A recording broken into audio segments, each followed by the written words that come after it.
Isang magandang Lunes sa inyong lahat. Ito po ang November 15, 2021 edition ng The Stock Market Today.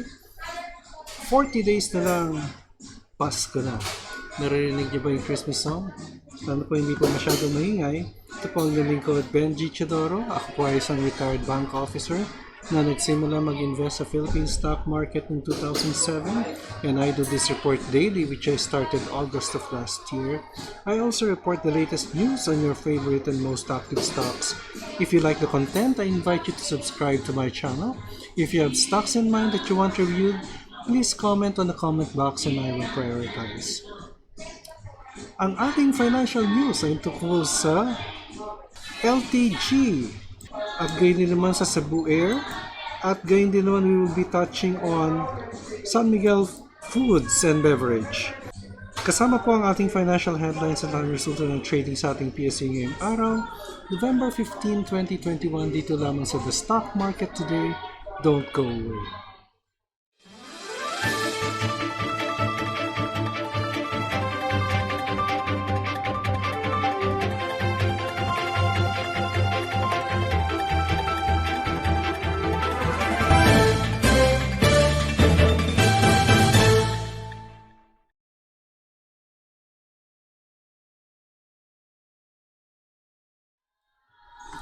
Okay, so let's start with our financial headlines. And in our financial headlines, GIR means Gross International Reserves, rises to 107.95 billion as of end of October 2021. Then Jokno says GDP on track to hit pre-pandemic level in 2022, which is a bit of good news. In our sectoral news, LTG books attributable net profit of 9.9 billion, down 38% year-on-year. JGS reports 9-month core net profit of 928 million, down 21% year-on-year. Ayala Corporation core profits rise 1% year-on-year in the first 9 months of 2021. Globe posts 9-month core income of 18.3 billion. AREIT likewise had a 9-month net income up 49% year-on-year. SECB or Security Bank's third quarter income up 16% quarter-on-quarter to 1.7 billion. M-wide net losses widened to 498 million in the first 9 months. MAC posts net profit of 152.9 million in third quarter 2021. So those are our financial headlines, but let's take a look first at our financial headlines. Actually, I will just be presenting the financial highlights. Let's go first to Cebu Pacific. Kasi kalalabas lang po ang kanilang financials. In-upgrade po ng BDO Securities ang kanilang outlook to neutral, looking at a break-even cash operations in 2022. So, according to BDO Securities, the action valuation, because of this good news, the target price was raised to 47.50 and it was upgraded from reduced to neutral. Domestic operations to lead recovery, international demand to rebound later. Huge net losses led to RE deficit or retained earnings, I would say, but liquidity remains manageable. So that's for Cebu Pacific. Well, it's a bit of fresh air, no? Kasi dati 33.80 to, in-increase nila to 47.50 dahil mukhang magbe-break even na ito next year. Okay, then yung LT Group naman maintained buy with lower target price of 12.90. Dati po 13.10. So nilower nila a bit, no? Of 30 centavos. Declining PM-FTC market share prompts cautious pricing. Above average industry loan growth as focus shifts to corporates. Distilled spirits, beverage and property reports mixed results. And so there is an implied upside of 26.7 based on the closing price of 10.18 yesterday. Then finally, we have San Miguel Food and Beverage, which we've already tackled this, but one good news is that Video Securities upgraded its target price. One good news is that Video Securities upgraded its target price to 104. Dati po ay 100. So, yung upside po niya ay naging 38 or 36.8 up. This is up a bit and based on the closing price of 76. Before we proceed, let me acknowledge first our comments from our dear subscribers. Ang sabi ni and Steve 9934, Sir, paki-review ko ang PNB. Mukhang kasing down ang earning nila nitong third quarter. Should I sell my PNB or hold muna siya? Salamat. Okay, we'll be reviewing PNB. Pero kung hold or sell, ay wala po akong recommendation dyan dahil wala po akong study on PNB. However, I can review for you the technicals. Pero wala po akong fundamentals. Let me see. Tignan po natin muna kung meron tayo dito on LTG, no? Kasi meron tayong maintained by on LTG. So what I can say about PNB is that one of the businesses of the LTG is banking, no? At ito yung PNB.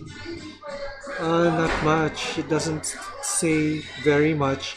Pero yung 9-month 2020 against 9-month 2021, malaki yung change niya, no? Ibig sabihin, positive yung change, which contributed to the positive, it contributed to the income of the LTG group. So, yun lamang po masasabi natin. Okay po, sama po natin si PNB dito. And then, June Sebastian commented, maganda po ba mag-invest sa bank sectors? Actually, pagka-index stocks po, maganda naman po yan, no? Yung banking sector ay silipin natin sa banking. Maganda naman po mag-invest dyan, no? And I would suggest that you invest on the three big banks, no? Si BDO, Metrobank, and yan, bank siguro, iba siya. Yan, financials. So, it's moving up, actually. But that's going ahead, ano? But maganda mag-invest dahil maganda ang technicals ng banks, ano? And this is led by BDO, BPI, and Metrobank. So, kung tutusin po natin ay yung ating indicators are up. So, that's a top of mind bird's eye view of the banking sector. Okay, so let's now take a look at what happened to the Philippine Stock Exchange and the Philippine Stock Exchange Index. It lost 40.47 points or 0.55% down with net foreign selling at 342.41. Pero the indicators natin is still bullish with all our three indicators under our candlestick. RSI is also bullish at 58.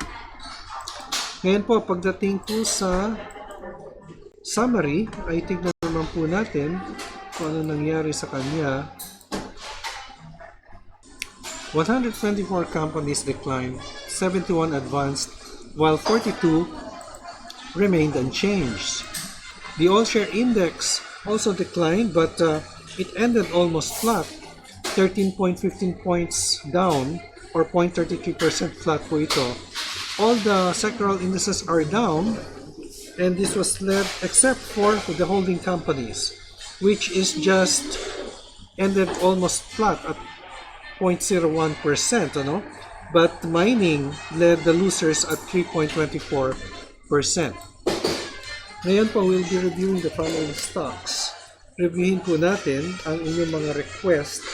So, we'll review ALLDY, SGP, SCC, PNB, MONDE, and ACEN. So, we'll be reviewing 6 stocks. ALLDY, SGP, and SCC is the request of June Sebastian. Okay, so let's now start with ALLDY. Okay, si ALLDY, ang nangyari sa kanya is still not much, Still not much, and mukhang nag-profit taking today from last Friday's surge, a bit of a surge of 10.81%. It now lost 2.44%. Pero tulad ng sabi ko, very thin po yung ating support level. Nandito po sa 71 pesos. But I cannot make up the resistance as we don't have enough data. Very thin po yung ating data. Okay po. So that's for all day. Then SGP, mukhang magandang balita si SGP. Okay, it gained again 9.93 points. Last Friday, it was 9.85. And last November 11, it gained 4.76. Now, during the opening, yan. So, patuloy pong tumataas siya. Although the candlesticks are very thin, ay patuloy pong tumataas sa synergy or synergy grid. But there was net foreign selling today at 211.32. And then, si PNB naman, mga growing ito, Security Bank and PNB, mga contenders, no, to the top. PNB ended down today, and it's under the candlestick. I would say that support would be here at 2012. Resistance would be here. Next resistance would be here at this level. Yan po sa 21 po. But there was net foreign buying in anticipation siguro na tataas yung stock, ano? Kaya lang RSI is down at 47.50. Now, in general, although it ended down today, it has been moving sideways since September 22. So yan po, no, yung support and resistance niya, and the next resistance level after the 21 pesos will be here at 22 pesos. Okay, and then silipin naman natin si Monde, one of the top traded stocks today. Si Monde naman ended in the green today, gaining 42 centavos, and it's been moving. Our indicators are under the candlestick, which would indicate that it is bullish. RSI is bullish at 57. Ngayon po yung next resistance level nandito po sa 19 pesos, and the support level, let's take EMA 100 at 1640. So that's my take for Monde. Next, and finally we have ACEN. Si ACEN po ay ended with a doji 12 pesos, but it's still under the candlestick. So I would maintain the EMA 50 as our support level at 1139 with resistance here at 12.90 to 13 pesos. Ang lapit na po ng Pasko. No? 40 days na lang. And Christmas songs na po ang pinapatugtog po dito. Sana po ay hindi masyadong maingay. At yan po ang ating report sa stock market. November 15, 2021. Ito po si Benji Chidoro. Nagpapaalala, mag-ingat sa COVID, mag-ingat sa scam. An investment in knowledge pays the best interest. Maraming salamat sa inyong pagsubaybay. Maraming salamat sa ating mga subscribers. Hanggang sa muli, stay safe, God bless, and bye for now.